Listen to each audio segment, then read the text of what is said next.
Bonjour, c'est Christian Chiza de ondinium.com. Alors, vous êtes en train de réaliser votre diagnostic de situation professionnelle et vous arrivez maintenant à la quatrième et avant-dernière étape.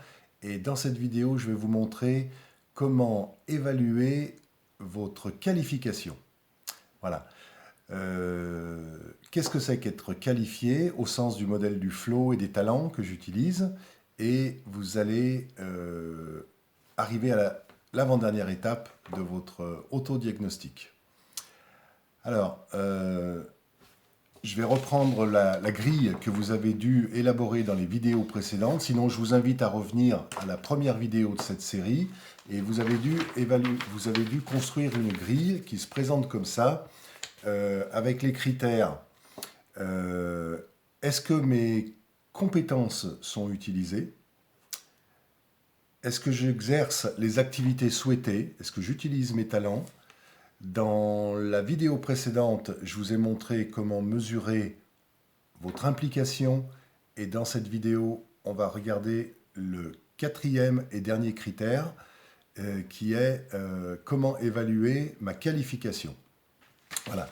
Alors, je vous rappelle, vous avez une situation professionnelle depuis le début, vous gardez la même situation actuelle, situation en projet ou la dernière situation professionnelle que vous avez quittée il n'y a pas trop longtemps. Voilà, pour avoir des souvenirs clairs.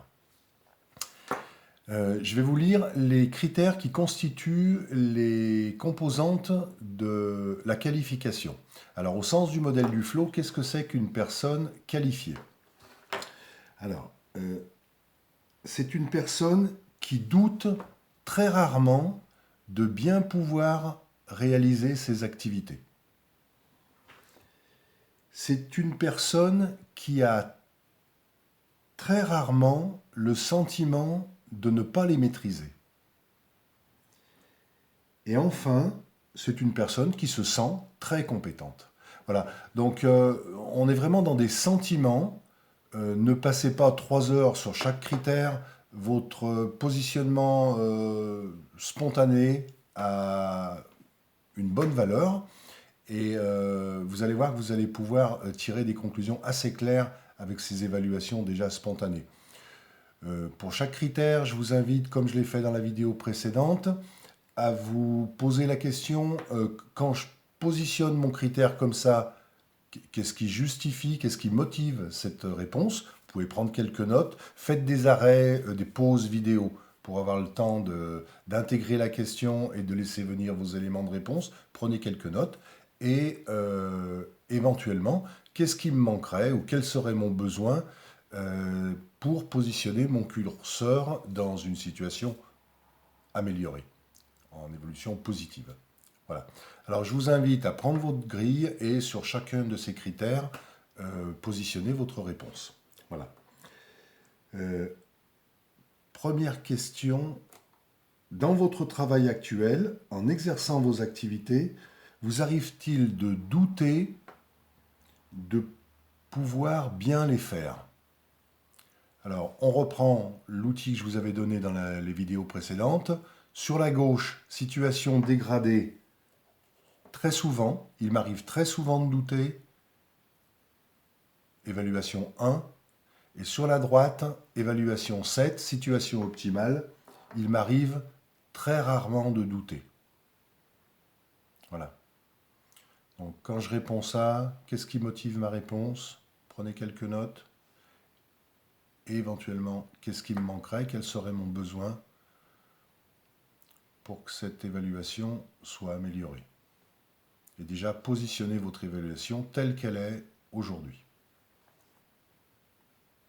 Deuxième question.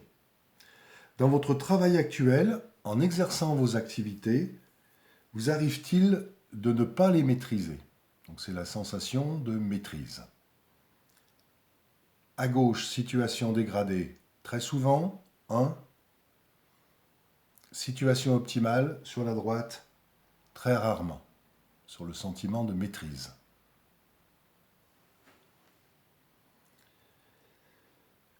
Troisième et dernière question sur ce critère de qualification.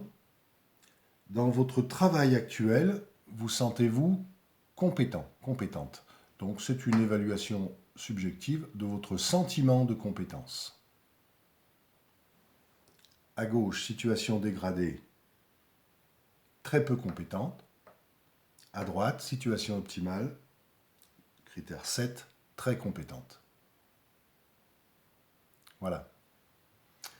Je vais vous inviter maintenant, comme sur l'autre critère d'implication, sur ce critère de qualification, je vais vous inviter à faire une moyenne de vos réponses à ces 3 questions.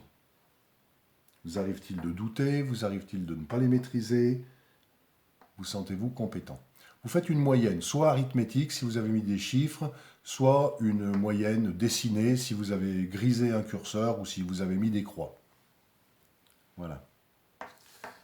Alors, par exemple, pour suivre l'exemple que je vous ai montré dans les précédentes vidéos, quelqu'un aurait pu répondre « Je sens que mes compétences sont utilisées à ce niveau-là.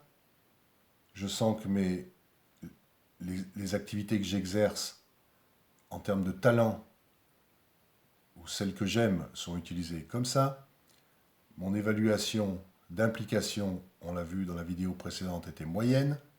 Et j'ai un sentiment de qualification qui est à la limite du satisfaisant. » Voilà, ça c'est pour la personne que j'ai prise en exemple.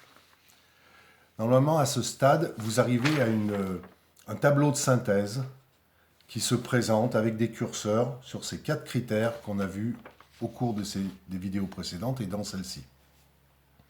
Alors, je vous invite à bien garder ce tableau et à aller maintenant dans la vidéo suivante, qui va être la vidéo finale, où je vais vous montrer une technique, un outil qui va vous permettre de de mettre des mots et d'avoir une vision globale expliquée sur votre situation professionnelle, actuelle ou passée ou future. Et je vais vous donner des clés de compréhension pour bâtir le plan d'action qui fera suite, j'espère pour vous. Alors, si à ce stade, vous avez rencontré quelques difficultés pour avancer sur les 4 critères des premières vidéos de la série, vous pouvez toujours, sur le site ondinium.com, demander une session stratégique gratuite dans laquelle je pourrais vous stimuler par des questions spécifiques pour vous aider à bâtir votre diagnostic et tirer des conclusions. Mais déjà, vous pouvez essayer de le faire vous-même en autonomie en suivant la prochaine vidéo dans laquelle on va regarder la synthèse et les conclusions finales de votre évaluation professionnelle. Voilà. Partagez cette vidéo, likez, laissez vos commentaires et je vous retrouve tout de suite dans la vidéo suivante où on va faire la synthèse de tout votre diagnostic professionnel. À tout de suite.